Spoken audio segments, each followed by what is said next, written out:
I have the pleasure, this is Angela Russo, Executive Director of the Children's Leukemia Research Association, located in Garden City, New York.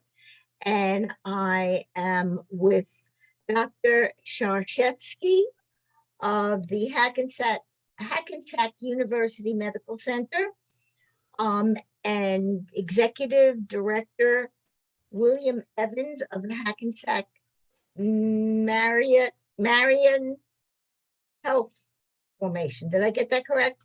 It's actually the Hackensack Meridian Health Foundation. Sorry, that's my scribbling. Glad to be here. Okay.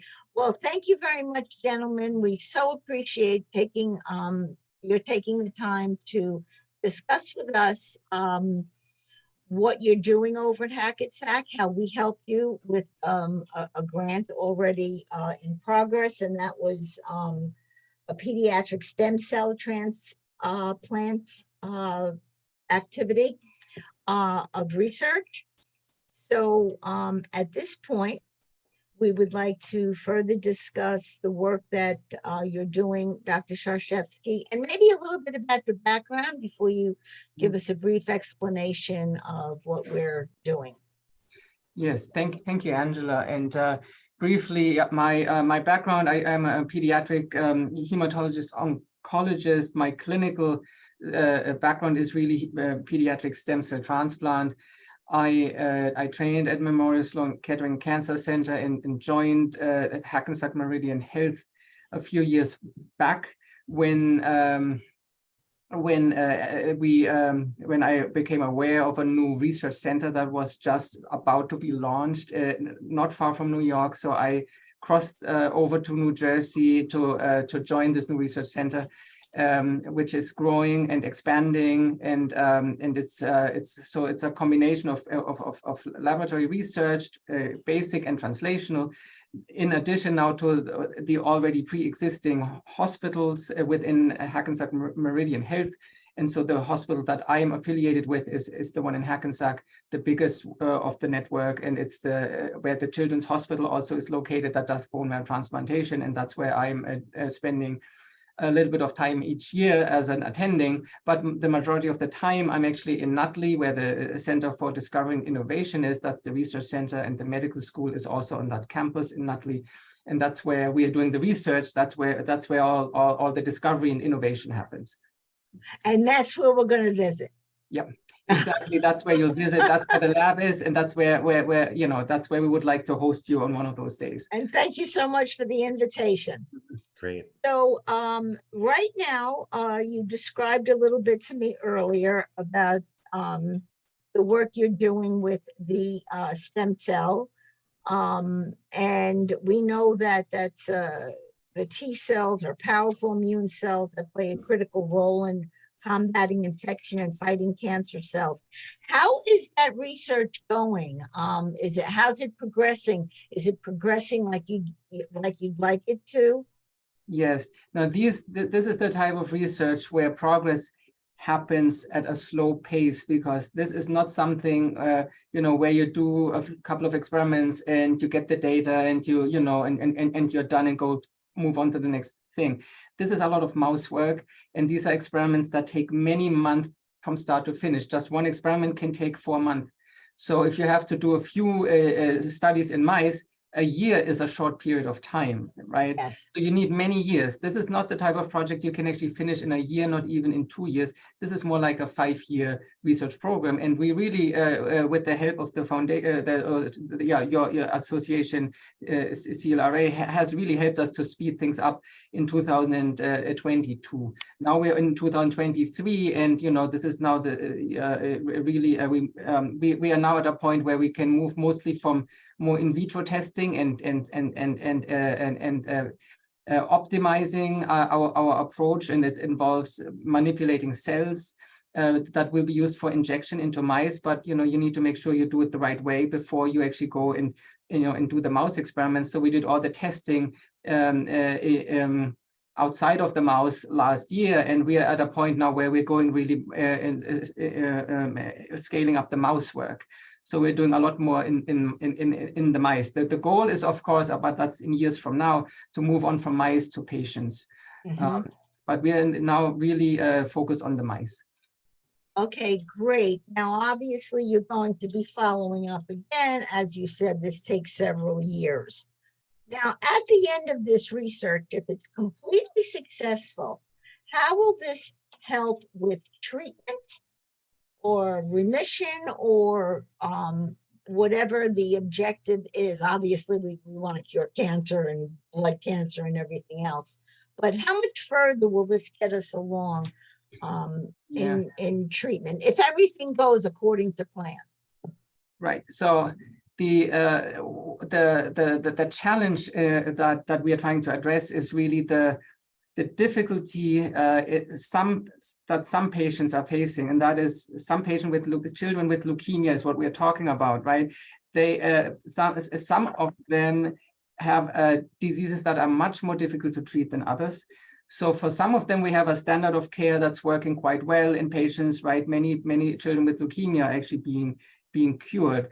But then there is the smaller percentage of patients that have disease that is really resistant to all of the available treatments, either upfront, so they never really achieve a remission, or other patients who they might achieve a remission for some period of time, but it's not sustainable, then they relapse. And once you relapse, then you really, again, you're in a situation where it's unclear how to proceed. So there is no standard of care. So for those two groups of patients, that's what this research is designed. Those who, where no treatment works to begin with, or those where it works, but then they relapse. In those cases, often stem cell transplant is what's being done, but not everyone is a candidate for stem cell transplant. And even a stem cell transplant is also not always the solution. Even if you move forward with a transplant, there are lots of issues that can arise. So we need alternatives. We need different options. So immunotherapy is one of those areas of research, and it's not just in the lab. It's also at some advanced stage clinically in clinical trials, and even some commercialized immunotherapies do exist at this point. But there are different types of leukemias, and not for every type of leukemia in children we have immunotherapies. So that's why there is so much research still needed. So if the project that we started now and that we just discussed, that involves really improving the fitness of T cells in patients, cancer-fighting T cells that we engineer, and that they're known as chimeric antigen receptor T cells. Those are the cells that we would like to persist and be able to function at a really high level, killing the leukemia cells for very long periods of time, not weeks, not just months, perhaps years.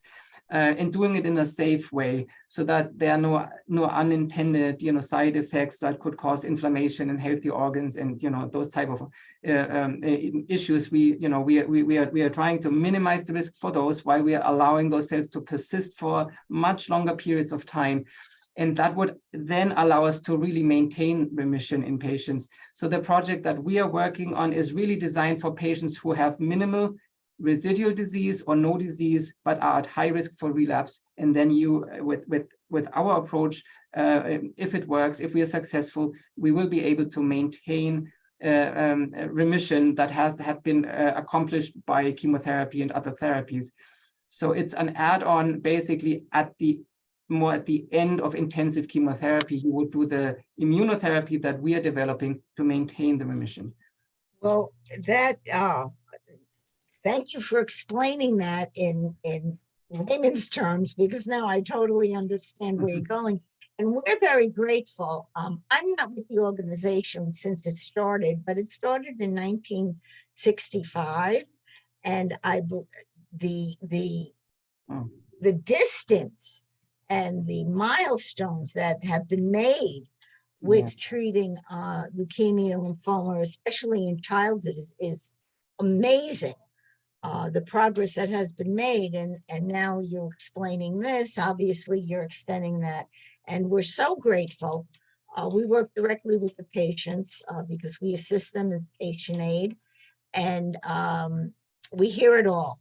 And we're so thankful to researchers as yourself that are looking to get to the point where all of these children can survive.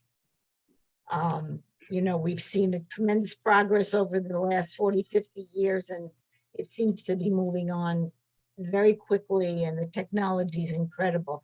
And we can't thank you enough for this work. We support it. We invite you to apply for a grant again for 2023, and hopefully that can happen. But in the interim, we are thrilled that we've been able to help you with this thus far. And we are thrilled about the work you're doing. And we're happy to make the public and certainly the medical community aware of this by promoting our interview so everybody can see exactly what's going on with leukemia, lymphoma, children, and even adults. We help adults as well. That's a whole nother area, as you know. But Bill, why don't you tell us a little bit about yourself and how you fit into the scheme of things? I know you're not at a microscope. That's right. I'm not a scientist. I work in administration at CDI, and CDI is our Center for Discovery and Innovation. It's the research institute that Dr. Zakrzewski is a primary faculty member of. And so I have the privilege of working with him and other faculty members to support their research. And I just want to take a moment, Angela, to really thank you and the board and your donors, because having the foresight to invest in research, there are very few foundations that support basic science research. It's really critical, and it's where the breakthroughs are going to come. It's going to be how we change the future of this disease and treatment and cancer itself. And I think you can hear in Dr. Zakrzewski the precision and the careful quality and the patience that it takes in order to conduct this research to a high standard.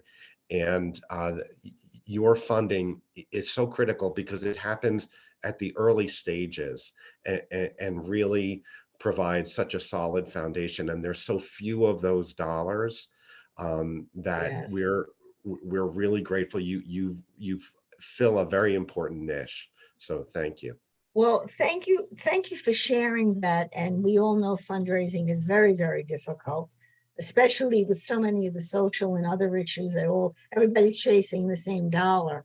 But we know how significant and how extremely important this kind of research is. And we're happy that we can assist. We're in the trenches with the patients, and we know what they go through. So we're so grateful for your work, Dr. Bill. You know what it's like, and we want to continue doing our part in helping all of this come to fruition someday, and that nobody has to suffer from this disease anymore. Is there anything else that you would like to discuss at this point? We would just like to we've spoken about it. We'd very much like to invite you to visit us on our campus here. One of the nice things about our campus is we're located right across the river, only about 15 miles due west of New York City. And it's a unique sort of life science campus that brings together our academic-based research center, the Center for Discovery and Innovation, but also our School of Medicine. And we're connected to our larger healthcare system, which is the largest in New Jersey, an 18 hospital system that also boasts connections with the John Thurr Cancer Center, which has an expertise in bloodborne illnesses and diseases on par with any. We're really a regional leader in that area. So it's sort of a unique ecosystem that you're now a major partner of, and we look forward to welcoming you to our campus. Well, thank you, Bill, and we look forward to visiting. I find it to be so excited to visit such a center. Doctor, there are no words to express our thanks and appreciation for you taking your time out and the incredible work you're doing, the commitment that it takes. We truly respect and admire your work and all the work of the researchers that are trying to battle all kinds of cancer. At this point, I want to conclude this and thank you so very much for participating, and have a